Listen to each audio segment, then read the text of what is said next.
Je commencerai par informer le conseil municipal de la démission de M. Éric Jouble, pour des raisons personnelles et professionnelles. Éric Jouble, je tiens à remercier pour le temps qu'il a consacré à la commune en tant que conseiller municipal. Je vais demander à Madame quelqu'un de vouloir procéder à l'appel des conseillers. Monsieur Claude Jaouen. Présent. Monsieur Alain Maury. Présent. Madame Sophie Le Drian-Kennec. Présente. Monsieur Patrice Dumas. Présent. Madame Ghislaine Marzin. Présente. Oui. Madame Marie-Édith Massé. Présente. Madame Françoise Leray. Présente. Monsieur Mathieu Gentès. Présent. Monsieur Serge Abraham. Présent. Madame Gaëlle Mestri. Présente. Monsieur Laurent Jeanne. Il est excusé, elle a donné le pouvoir à M. Alain Maury. Madame Sylvie Virol. Présente. Monsieur Michel Loret. Présent. Madame Béatrice Valec. Présente. Madame Marie-Christine Garnier. Présente. Monsieur Jean-Michel Pénard. Présent. Monsieur Patrick Mallet. Présent. Monsieur Laurent Molez. Absent excusé, a donné le pouvoir à Madame Marie-Christine Garnier. Madame Sophie Gaillard. Présente. Madame Magali Bertin. Absent excusé, a donné le pouvoir à Claude Jaouen. Madame Séverine Gauguin. Présente.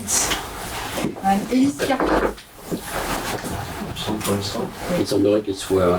Je viens d'avoir un message, elle est grippée, elle est au fond de son. Donc absent. Excusé. Absent excusé. Voilà, elle est grippée. Madame Lisa Climet. Excusé, a donné le pouvoir à M. Mathieu Gentès. Madame Isabelle Le Marchand. Présente. Monsieur Jean-Baptiste Margot. Présent. Monsieur Yves Ferret. Présent. Madame Christelle Renaud. Pouvoir. Absent excusé, oui, a donné le pouvoir à M. Jean-Baptiste Marvin. Monsieur Marc-Olivier Ferrand. Présent. Je sollicite une volontaire pour les fonctions de secrétariat. Françoise Leray. Bien, pour le conseil municipal de ce jour, par contre, il y a des notes pour le secrétariat, que voici.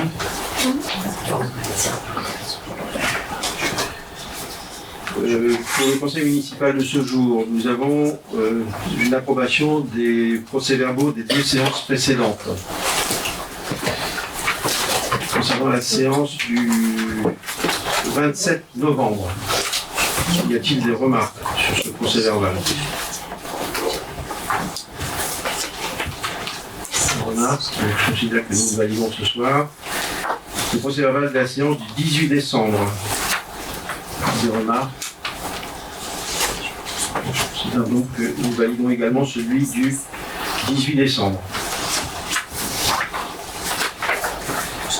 Concernant le premier point à l'ordre du jour, solidarité avec la population de Mayotte, dont que j'avais évoqué la fois précédente, et la séance précédente du 18 décembre, nous avions déjà manifesté notre soutien aux victimes des événements du cyclone à Mayotte.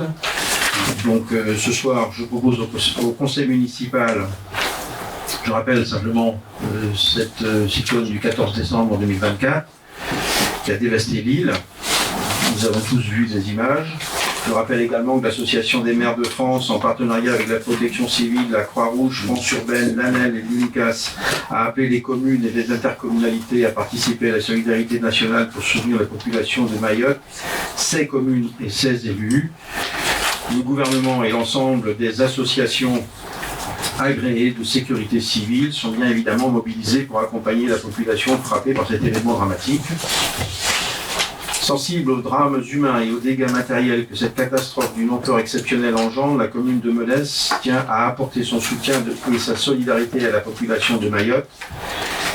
Et je propose au conseil municipal ce soir que la commune contribue à soutenir les victimes du cyclone Chido à Mayotte par un don d'un montant de 1 500 € à la protection civile.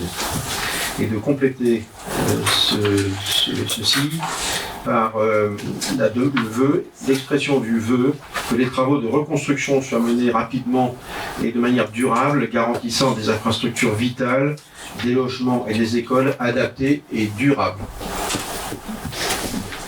Je propose cette délibération au conseil municipal. Y a-t-il qui ne prend pas part au vote? Madame Marzin, qui est opposée, qui souhaite s'abstenir.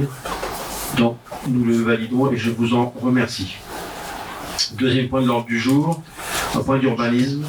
Monsieur Maury.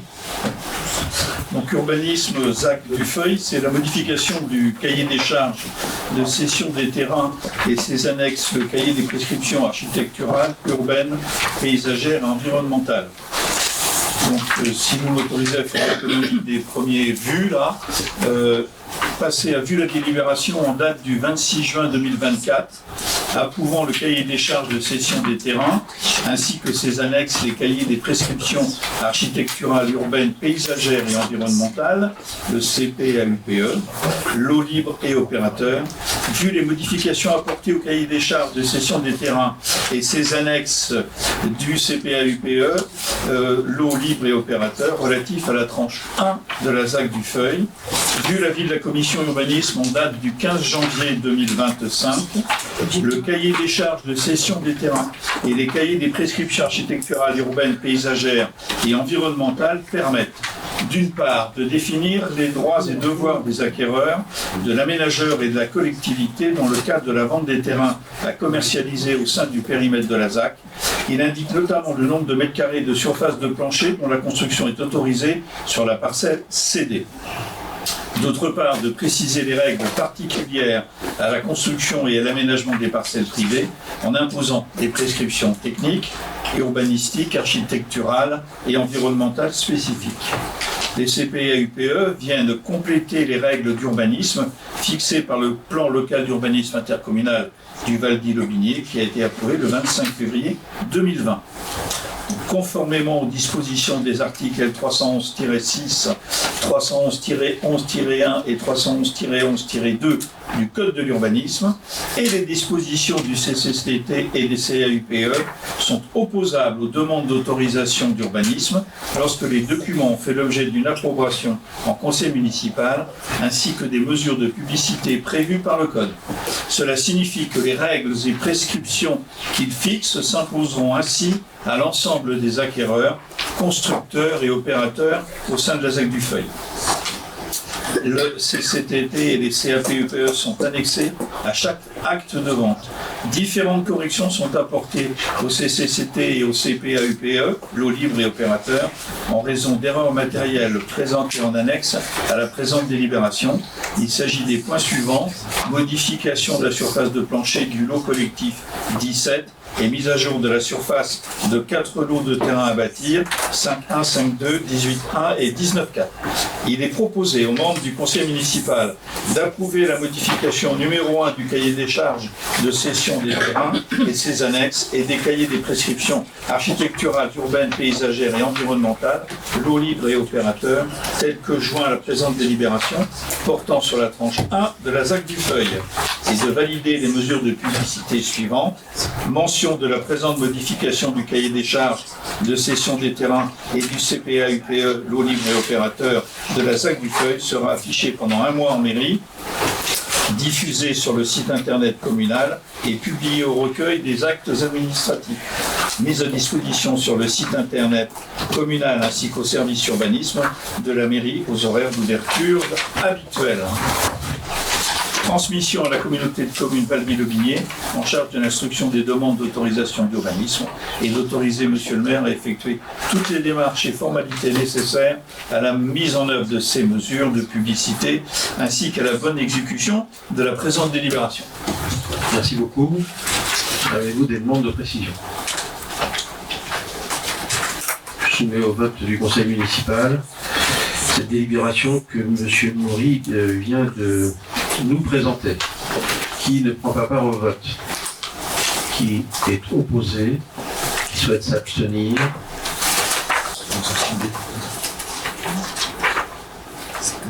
4 abstentions.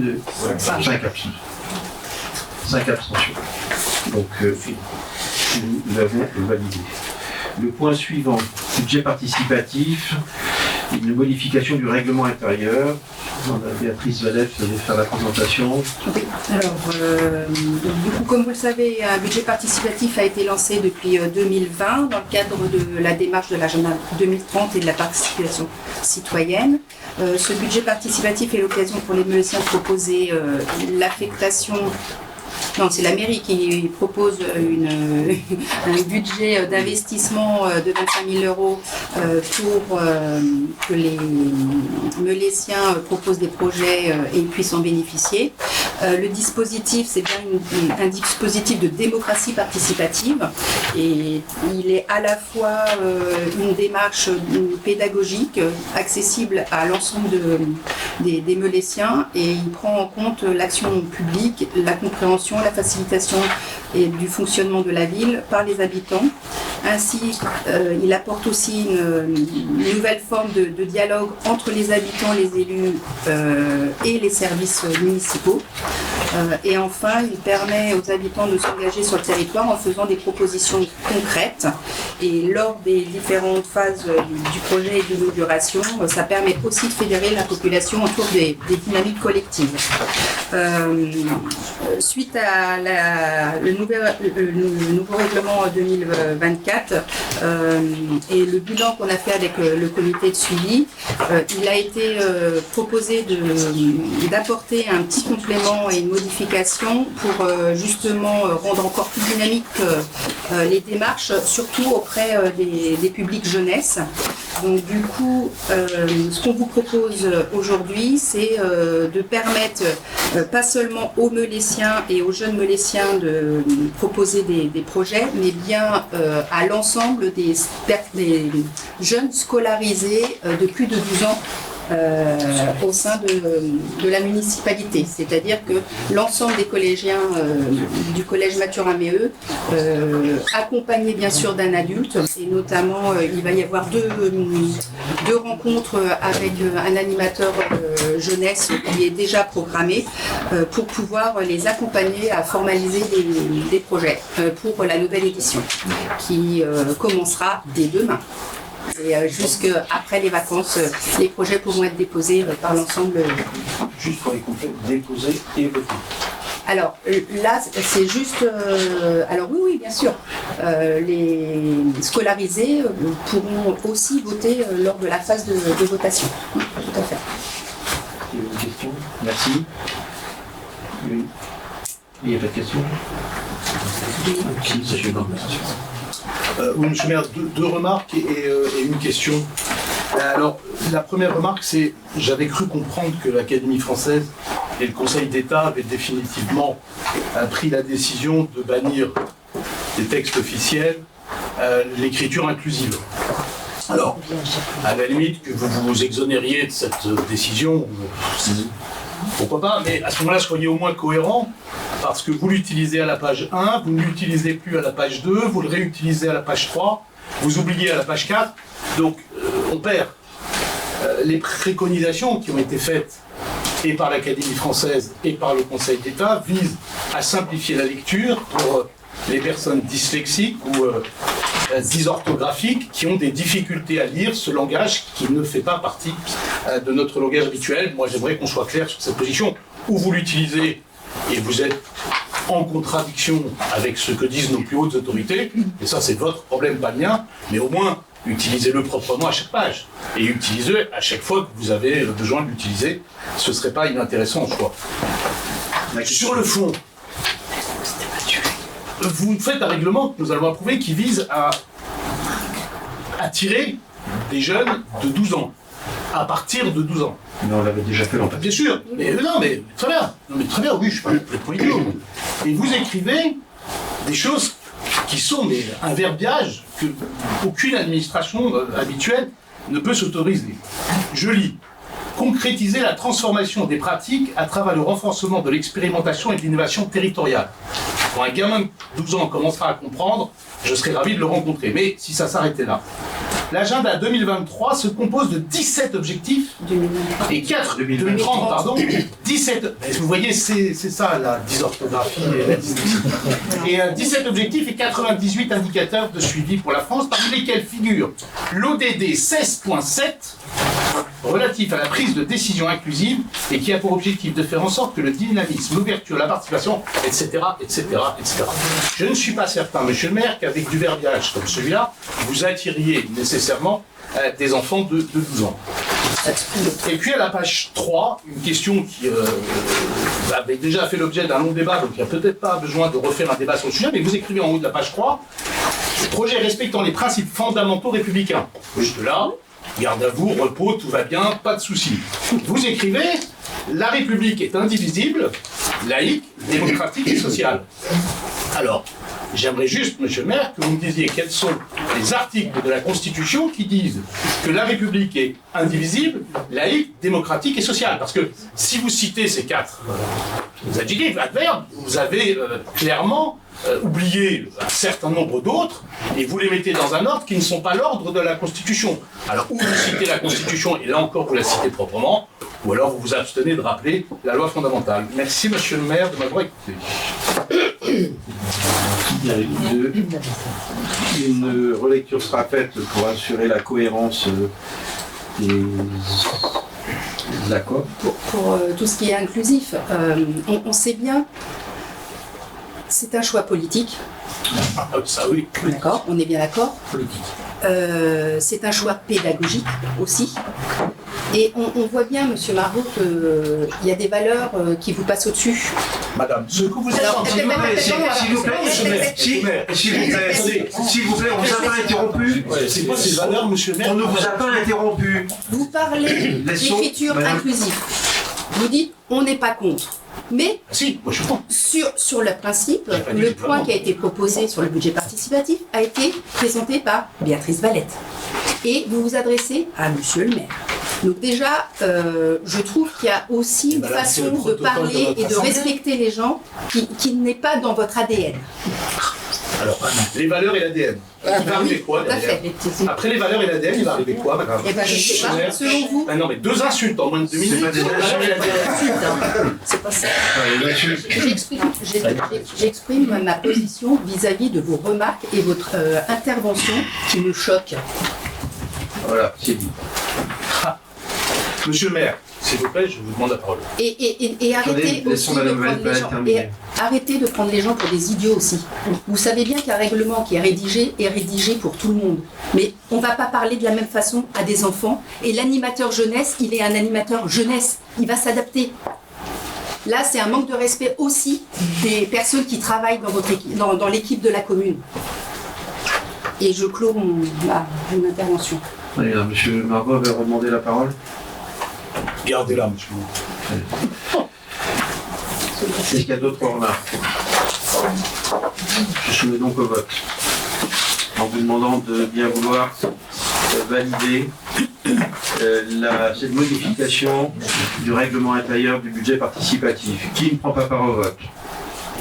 Qui est opposé? Qui s'abstient? Donc, une opposition, j'ai vu. Et donc, nous l'avons adopté. Le point suivant. C'est le point 4. Les rapports sur le prix et les qualités de service de l'assainissement non collectif. Alors, on fait une présentation groupée 2021, 2022, 2023. Et je laisse Madame Adrian-Kenegu faire cette présentation synthétique. Donc, vu les délibérations de la communauté de communes du Val-d'Ille-Aubigny en date du 13 septembre 2022, 11 juillet 2023 et 10 septembre 2024 et l'avis du bureau municipal en date du 20 janvier 2025. Donc, je vous informe que la communauté de communes Val-d'Ille-Aubigny a transmis ses rapports sur le prix et la qualité du service public d'assainissement non collectif 2021, 2022, 2023. Donc, ces rapports sont mis à disposition du public et transmis au préfet d'Ille-et-Vilaine. Donc, je vais vous faire une petite présentation synthétique de ces 3 rapports. Donc, je vous rappelle que le SPANC de la communauté de communes Val-d'Ille-Aubigny a été créé en 2014 sur le territoire de l'ex-Val-d'Ille et qu'il exerce en régie les missions obligatoires qui lui sont dévolues, c'est-à-dire le contrôle des installations neuves ou réhabilitées et le contrôle périodique des installations existantes. L'assainissement non collectif. Alors, en 2021, il a été mis en place une sous-traitance des contrôles de bon fonctionnement périodique et en cas de vente immobilière, ainsi que les contrôles de conception. Cette sous-traitance a été confiée à la société SOR dans la limite des quantités prévues au marché. En 2022, compte tenu d'une réorganisation de l'ensemble des services de la collectivité, une nouvelle organisation de travail a été engagée avec un recrutement d'une chef de projet assainissement en septembre, évolution des missions de la technicienne du service, notamment sur les volets administratifs. En 2023, un marché de prestations de contrôle a été mis en consultation et ce marché a été infructueux. Du coup, des commandes ont été passées en direct suite à demande de devis avec la SOR, donc qui était attributaire du marché antérieur jusqu'en 2022. Au niveau des installations, donc on a un ratio de 2,7 habitants par installation, en gros 2,6 à 2,7, et donc une population desservie en assainissement non collectif pour 2021 à 12 720 habitants. Alors d'ailleurs sur le tableau qui est sur la note de synthèse, c'est marqué habitation, mais c'est habitants. C'est habitants. Soit 4 711 installations, dont 2632 habitants à Melès pour 801 installations. En 2022, on a 13 200 habitants desservis pour 4 876 installations et 2265 à Melès pour 809 installations. En 2023, 12 519 habitants pour 4 815 installations, dont 2158 habitants à Melès, soit 830 installations. Donc on a une petite hausse du nombre d'installations. Sur la base des dossiers en 2021, 2022, 2023, on a un parc qui est composé très majoritairement de filières traditionnelles, avec 77 à 78% des filières d'épices. En 2021, en gros, tous les ans, on a à peu près 75% du parc, entre 75 et 80% du parc qui fait l'objet d'un contrôle de bon fonctionnement selon les prescriptions de l'arrêté du 27 avril 2012. En 2021, on avait une conformité de 74%, pardon. En 2022 de 75% et en 2023 de 81% du parc. On a donc en 2021 1120 installations qui nécessitaient des travaux urgents avec un taux de conformité réglementaire estimé à 75%. En 2022, 1162 qui nécessitaient des travaux urgents avec un taux de conformité réglementaire estimé à 77%. Et en 2023, 1012 installations qui nécessitaient aussi des travaux urgents avec une conformité estimée à 79%. Donc une conformité qui varie de 75 à 79%. Voilà, donc les contrôles de conception et de bon fonctionnement dans le cadre des ventes immobilières sont majoritairement réalisés en régie et les contrôles de bon fonctionnement périodiques sont plutôt réalisés par l'intermédiaire de la SOR. Le financement est présenté dans les documents avec des budgets qui varient entre 199 000 € pour 2023 et 287 000 € en 2022. Et vous avez les tarifs des prestations qui sont présentés également dans les documents. Et à noter qu'à partir d'octobre 2023, il y a une nouvelle procédure de pénalisation des installations absentes non conformes avec risque sanitaire ou de sécurité qui a été mise en place, avec envoi de courriers de mise en demeure aux usagers concernés.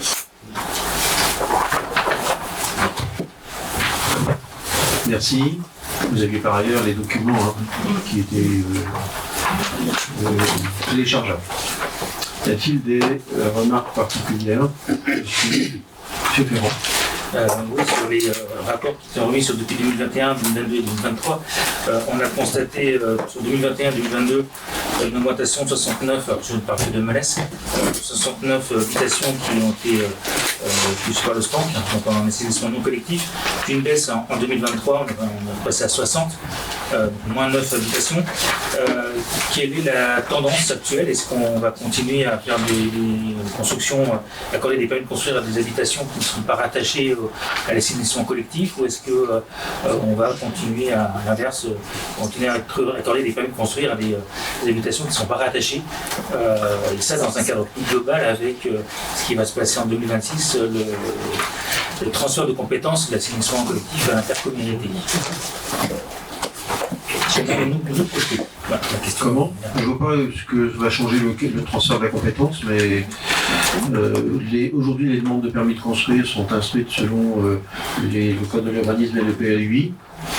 Les dispositifs possibles pour raccorder l'assainissement, c'est soit l'assainissement collectif parce que les réseaux sont à proximité, c'est soit l'assainissement non collectif parce qu'il n'y a pas de réseau d'assainissement collectif.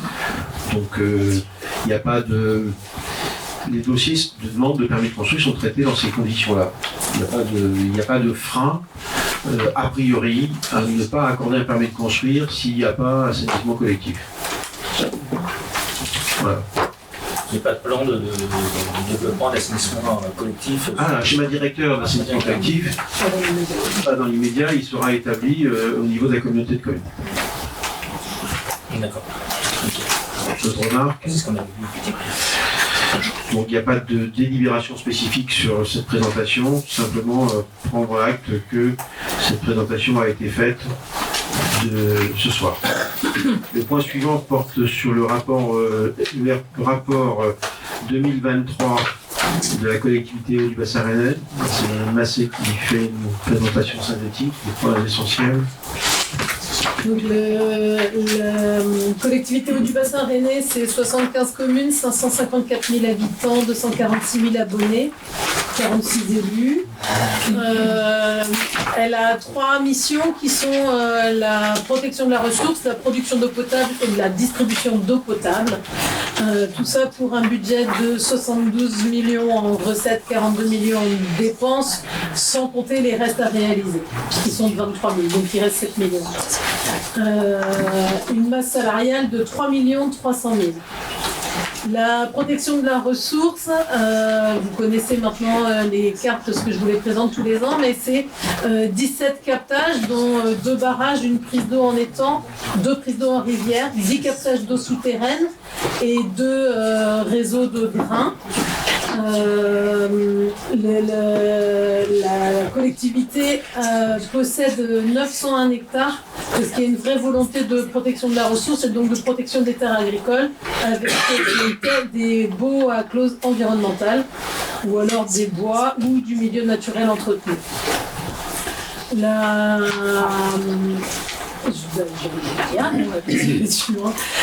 Dans le programme Terre de Source, il a continué en 2023.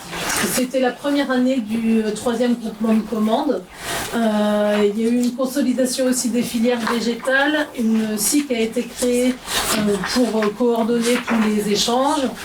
Une filière chanvre a été créée aussi pour travailler sur l'éco-emballage et l'éco-construction.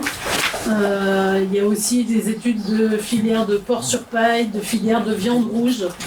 Et enfin voilà, tout ça, ça se met en place en relation avec les agriculteurs des captages et des zones concernées pour les aider dans leur transition agroécologique.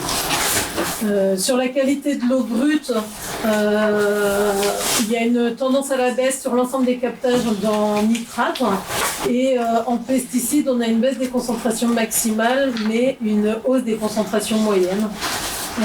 Voilà. Et sur les cyanobactéries,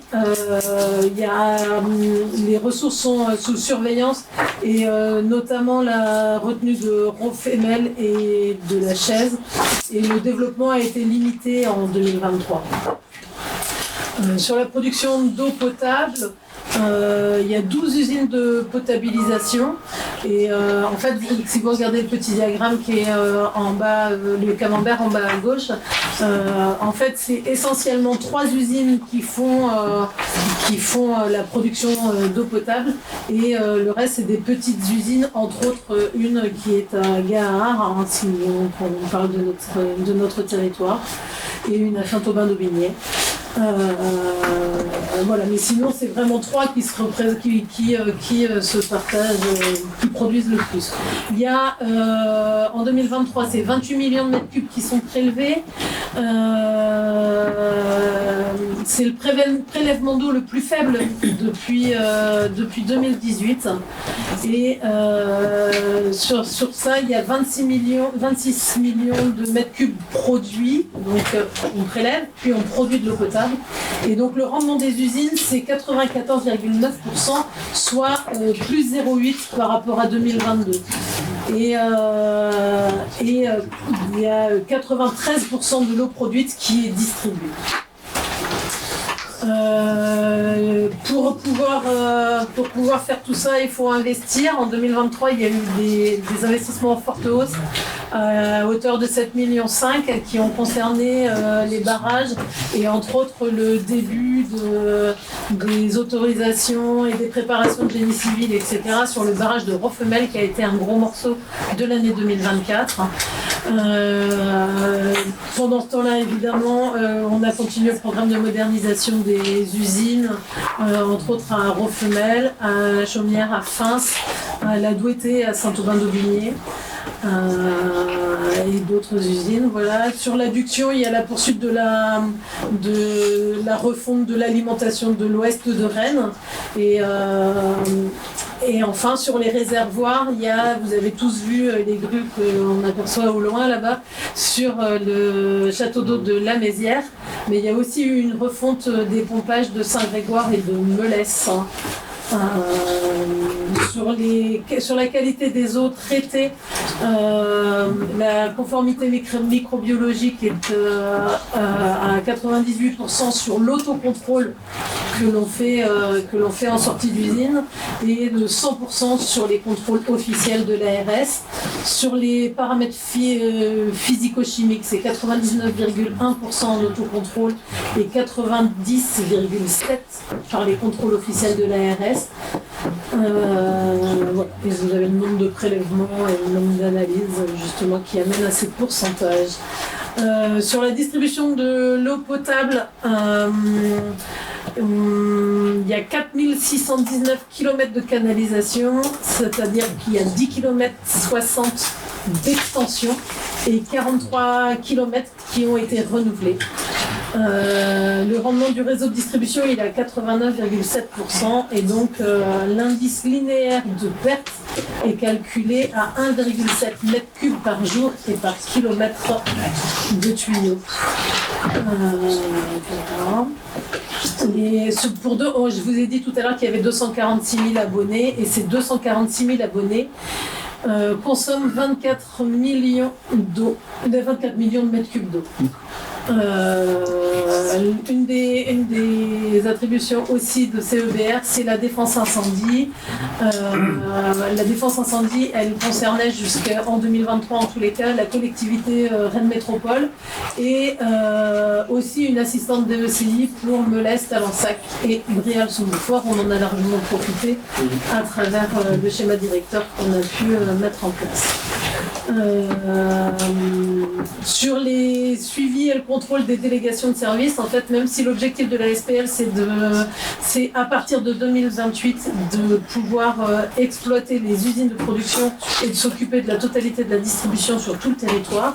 Aujourd'hui, CEBR travaille encore avec deux prestataires qui sont la SOR et Veolia. Vous regardez, les points bleus, c'est la SPL du bassin rennais et les points verts, c'est la SOR et les points rouges, c'est Veolia. La taille du point vous donnant une idée du mètre cube d'eau produit.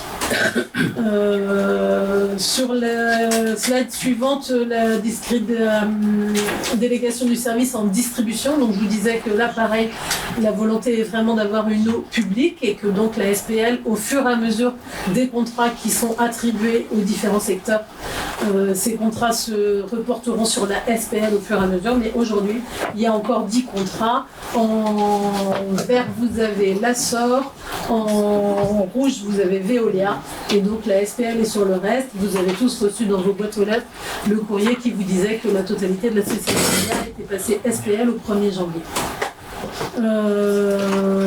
La solidarité sur le bassin rennais, c'est les 10 premiers mètres cubes gratuits, c'est la progressivité du service de l'eau, c'est-à-dire que plus on consomme et plus c'est cher, Et pour ça, pour les familles nombreuses, il y a un chèque eau pour qu'ils ne soient pas qualifiés de gros consommateurs. Ils sont gros consommateurs, mais parce qu'ils sont nombreux et pas parce qu'ils consomment à outrance. L'harmonisation du prix de l'eau depuis 2015, on en parle, on avance parce que si vous regardez la carte de droite là-haut, en 2023, ne reste que le dernier petit morceau de la CCVIA qui est arrivé après et qui donc fera partie de la linéarité, mais aujourd'hui on n'y est pas encore. Ça vient. Voilà, vous dire aussi que CEBR exerce une solidarité à l'international et qu'on travaille en lien avec Betounia, même si l'actualité aujourd'hui fait que c'est compliqué.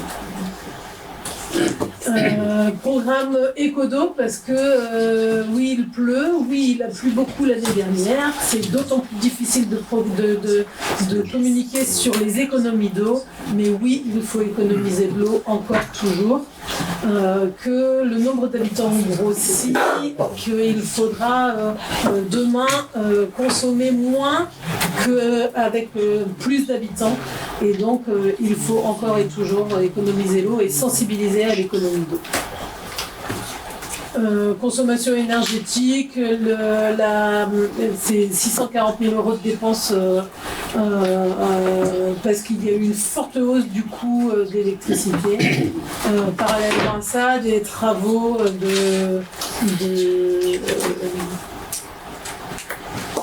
recherche, d'études pour connaître mieux les sites où il y aurait possibilité de créer de l'énergie renouvelable. Et enfin, CEBR est aussi en recherche et développement permanent et travaille avec l'Université de Rennes pour travailler notamment sur les PFAS et les polluants, et autres polluants éternels. Voilà. Merci beaucoup. Des remarques, des questions. Monsieur Ferrand. Oui, quand vous parlez du bureau, Madame Massé, même si dans le règlement intérieur, on devrait s'adresser à M. Maire qui nous donne la parole, j'aimerais savoir à quoi correspondent les autres membres qui font partie du bureau et pourquoi y a-t-il autant de vice-présidents. Tout simplement. C'est ma première question. Et en fait, les membres du bureau, ils ont été répartis. Je ne saurais pas vous dire aujourd'hui, là, de tête, combien il y a de membres du bureau par territoire. En tous les cas, la répartition et des conseillers élus et du bureau se fait par territoire pour que tous les territoires soient représentés. Et il y a autant de vice-présidents parce qu'il y a autant de sujets à traiter.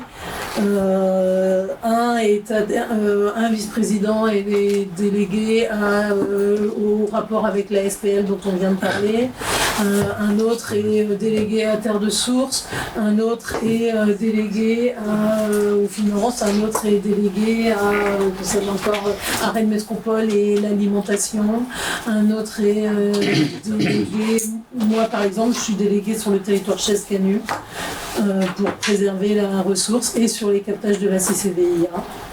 Voilà. En fait, tout le monde a une délégation précise. Je pourrais vous fournir pour la prochaine fois la répartition des conseillers et du bureau. Ok, très bien. Merci.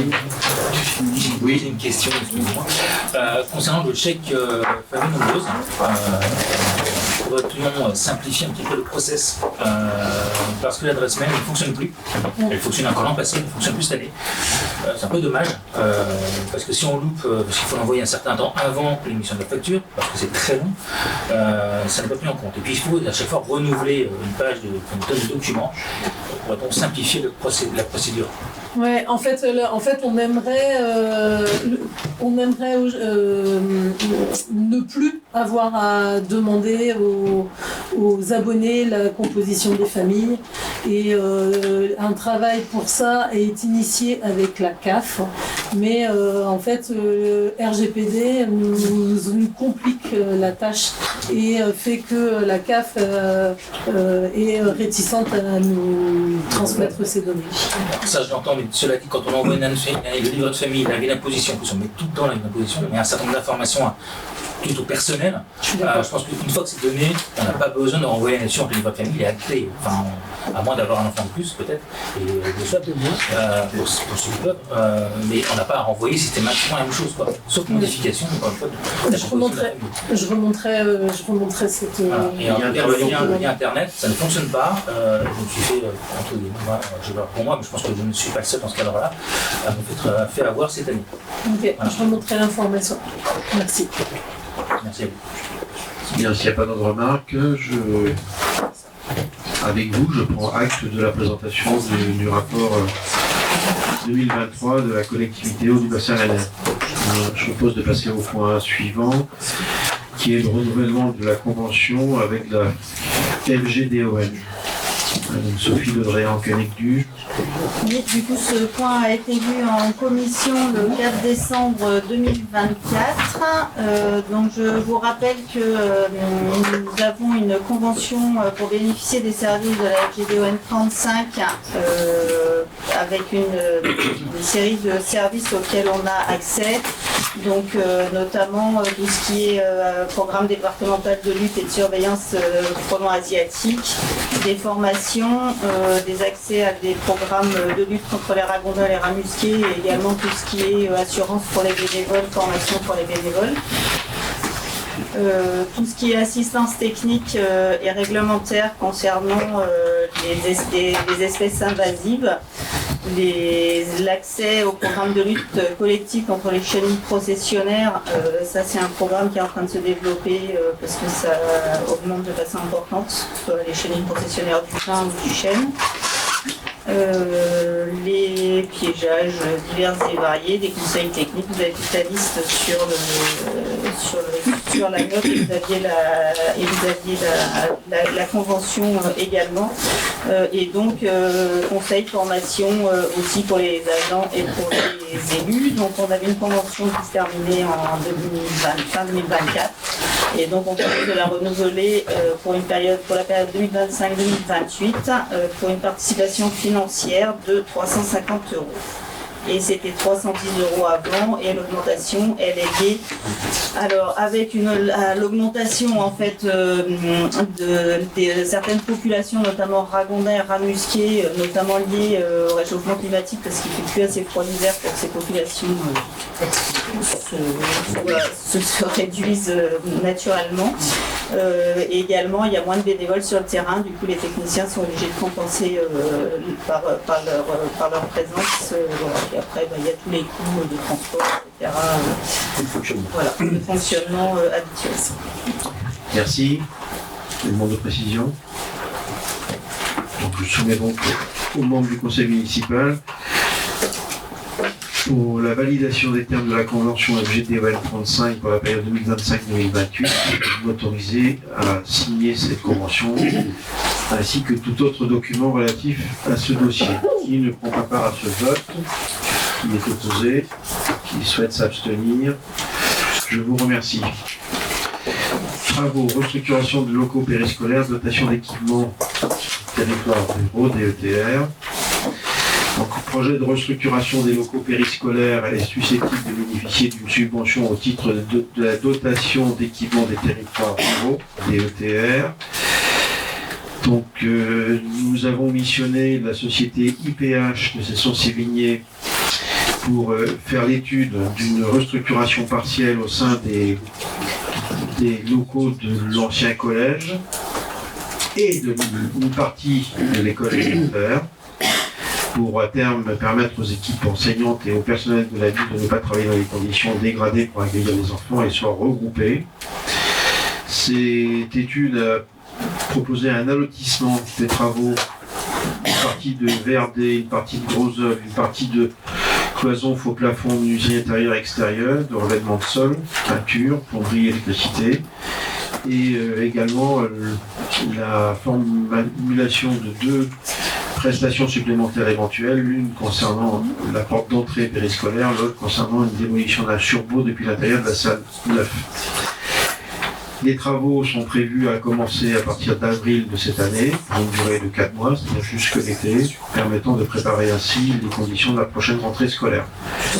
Le tableau financier d'opération au stade pro figurait ensuite dans la note de synthèse, pour un total de 163 760 € hors taxes, et la subvention DETR peut solliciter 30% du montant hors taxe, donc sollicitation à 49 128 €.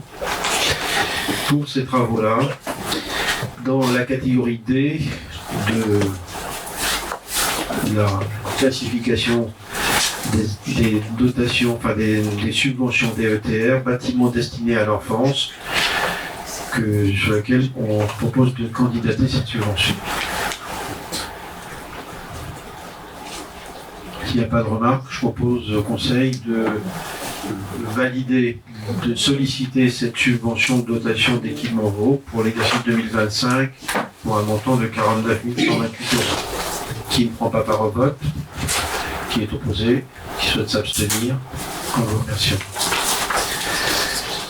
Le point suivant. Je passe la parole à M. Dumas pour proposition d'adhésion au RESECO. Il va nous dire de quoi il s'agit. Vous devez le savoir, puisqu'il y avait tout dans la note. L'association RESECO, pour Réseau Responsable Économique et Écologique, a pour vocation de faciliter la mise en relation et d'organiser le partage et la mutualisation des connaissances et des expériences autour de la question de la commande publique durable. Son objectif est d'aider les décideurs politiques et d'accompagner le passage à l'action des agents. Les objectifs de RESECO sont d'informer. RESECO propose une actualité législative et documentaire clé en main à travers une lettre d'information trimestrielle et un centre de ressources. Sensibiliser. Les actions sont proposées aux élus et agents pour informer et comprendre l'achat public durable grâce à des sessions de sensibilisation sur la démarche dans son ensemble et à des web-conférences sur des thématiques plus précises. Se former, organisme de formation agréée, RESECO forme à l'achat public durable dans le cadre de sessions de 2 jours. Mais la formation se réalise également en mutualisant les expériences des membres du réseau. Innover ensemble afin d'approfondir des sujets innovants, RESECO organise des journées de réflexion et des groupes de travail. Les membres volontaires se réunissent et élaborent ensemble des outils utiles à tous. Au vu de la volonté politique de la commune de Melesse, il est proposé au conseil municipal d'adhérer à RESECO. Cette adhésion permettra de soutenir la politique en matière d'achat durable et l'intégration de critères environnementaux, sociaux, éthiques, respect des droits sociaux et du travail, équitable sur la juste rémunération du producteur et économique dans un maximum de marchés, qu'ils soient de fourniture, de travaux ou de services. Le montant de l'adhésion s'élève à 200 € par an pour une commune ayant une population comme Melesse comprise entre 5 000 et 10 000 habitants. La commune Melesse doit désigner un binôme référent politique, référent technique qui représentera la structure au sein de RESECO, et afin d'assurer la continuité au sein de l'association, il est proposé que la commune de Melesse désigne 2 référents politiques. Donc moi-même, Patrice Dumas, adjoint au maire en charge des finances, mobilité et déplacement en tant que référent principal. Madame Sophie Ledréan-Kennedy à ma droite, adjointe au maire en charge de l'environnement, cadre de vie, transition écologique et énergétique en tant que référent suppléant. Un agent du pôle moyens et ressources sera également désigné. Voilà, il est proposé aux membres du conseil municipal, après les questions, de valider l'adhésion à l'association RESECO, de valider le nom des référents politiques, d'autoriser monsieur le maire à prendre toutes les mesures nécessaires à l'exécution de la délibération et d'autoriser monsieur le maire ou son représentant à signer tout document y afférent. Y a-t-il des questions? Merci pour cette présentation. Et donc je soumets au conseil municipal ce que M. Dumas vient de nous proposer. Qui ne prend pas part au vote, qui est opposé, qui souhaite s'abstenir. Donc je vous remercie. Point 9. Concernant les ressources humaines, je laisse Mme Mestri faire la présentation de ce point. C'est une délibération qui vous est familière dans la forme. puisqu'il s'agit là dans le cadre d'un recrutement du responsable du centre technique municipal, d'ouvrir les candidatures et les candidats recrutables à plus de catégories que celles que nous avions précédemment, pour permettre le recrutement au vu des candidatures que nous avons reçues. Voilà. Merci. Monsieur Margot. Oui, donc j'allais poser une question sur l'intitulé de la délibération. Donc l'intitulé est impropre, parce que c'est pas la création d'un poste. Si, c'est Non, c'est une modification, mais pas une création. On doit passer par une création du poste avec pour l'ensemble. supprimer ensuite. Alors, je vais revenir, monsieur le maire, sur la question que je vous avais posée il y a quelque temps, puisque vous n'y avez jamais répondu. Lorsque nous avons procédé au recrutement du directeur général des services, vous m'avez expliqué, à la directrice générale des services, vous m'aviez expliqué à l'époque, on devait créer un poste, puisque... Je n'ai pas besoin de votre assentiment, mesdames. Nous devions créer un poste parce que M. Martin était parti avec son poste. Or, le poste de directeur général des services dans la commune, il n'y en a qu'un. Il était occupé par un fonctionnaire, il est occupé par un fonctionnaire, c'est toujours le même poste. C'est pas la même personne, c'est pas nécessairement les mêmes grades, mais c'est toujours la même personne. Or, si nous avions créé un poste de directeur général des services et que désormais nous avons une nouvelle directrice générale des services, donc nous avons eu à un moment donné 2 postes de directeur général des services, quand supprimerez-vous le 2e poste? Ce que vous n'avez jamais fait parce que vous n'avez jamais eu de poste de directeur général des services. Et c'est exactement la même chose que ce que nous avons sous les yeux aujourd'hui. Vous annoncez la création d'un poste qui n'est pas une création de poste, et donc on se retrouve factuellement, vous nous dites qu'il y a 2 responsables des services techniques. Or non, il n'y a pas 2 postes de responsables des services techniques, il y a un poste de responsable des services techniques que vous transformez de façon parfaitement légitime. Mais je vous redemanderai donc de me dire quand et comment vous avez supprimé le 2e poste de directeur général des services. Et je pense que vous n'avez pas de réponse, puisque vous ne l'avez jamais supprimé. Parce qu'il n'y en a jamais eu 2. Madame Destré peut apporter quelques éléments. Oui, alors c'est une gymnastique, je pensais que vous y étiez familier, je m'excuse si j'ai été trop rapide, mais on ne peut pas modifier une ligne sur le tableau des effectifs, on ne peut pas la modifier. Là, l'objet est donc de modifier la ligne qui est... Enfin, si on pouvait faire simplement, on modifierait la ligne déjà existante, puisqu'on veut l'ouvrir à un autre type de grade que celui qui est porté sur la ligne actuelle, enfin précédente si vous préférez, on veut la modifier. Donc pour la modifier, il faut en créer une autre.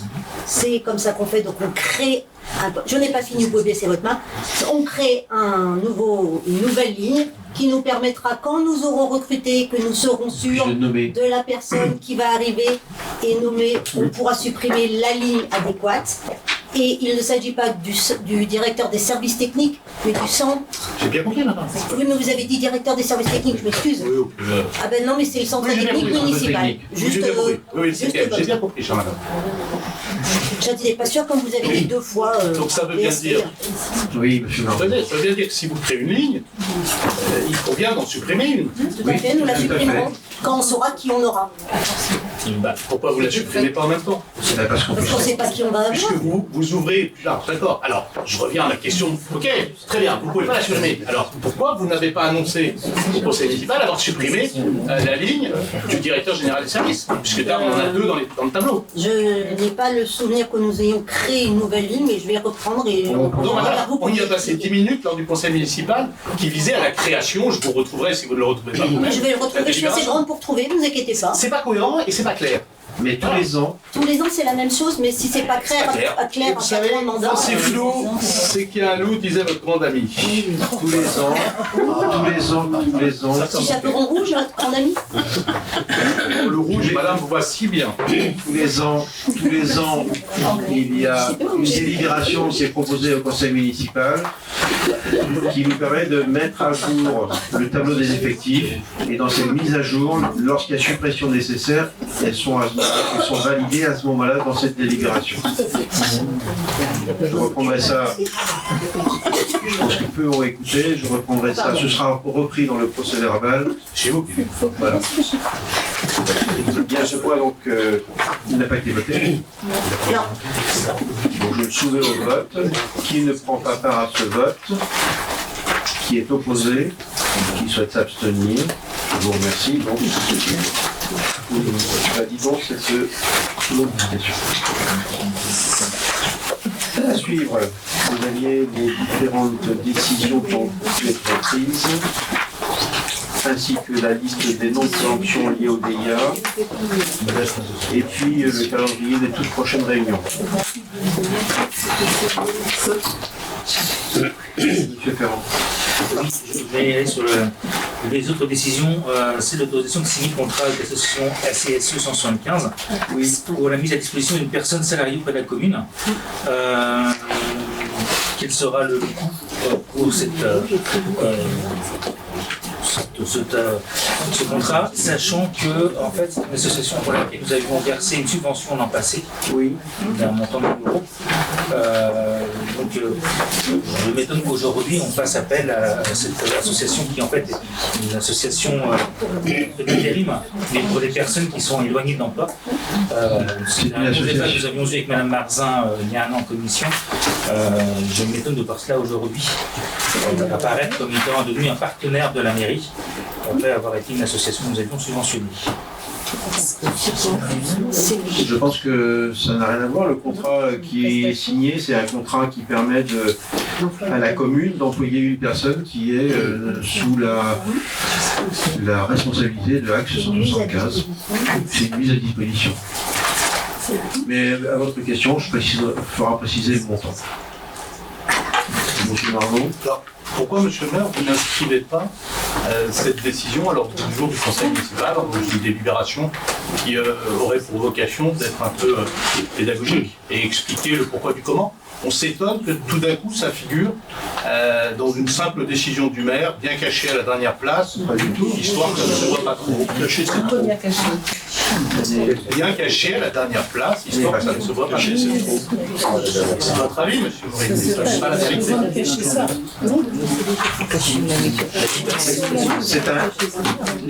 Lorsque la commune fait appel à des prestations temporaires de renfort ou de remplacement auprès du CDG 37, c'est la même situation, c'est exactement la même chose. Donc voilà.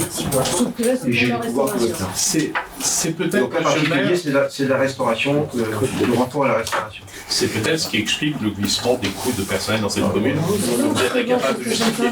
Non, c'est. Ça n'apparaît pas au conseil. C'est à la fois. C'est une prestation de service, donc c'est pas au chapitre 12, c'est au chapitre 11. Et puis. Et par ailleurs, la commune soutient cette association d'insertion professionnelle, oui. Bien. Je propose de. Pardon, monsieur. Une petite précision sur l'interrogation au budget participatif. Je suis sur le site de l'Élysée. Donc j'ai des relations, oui. Je vous lis juste le début. La République française, s'il vous plaît, la République française est indivisible, laïque, démocratique et sociale. Sur le site de l'Élysée. Telle est l'affirmation solennelle du premier article de la Constitution française en une formule qui résume les 4 piliers de l'esprit républicain. Et après, c'est développé ce que ça concerne, voilà, pour ceux que ça intéresse. Merci beaucoup. Merci. Et je clôt sur cette précision. En souhaitant une bonne fin de soirée.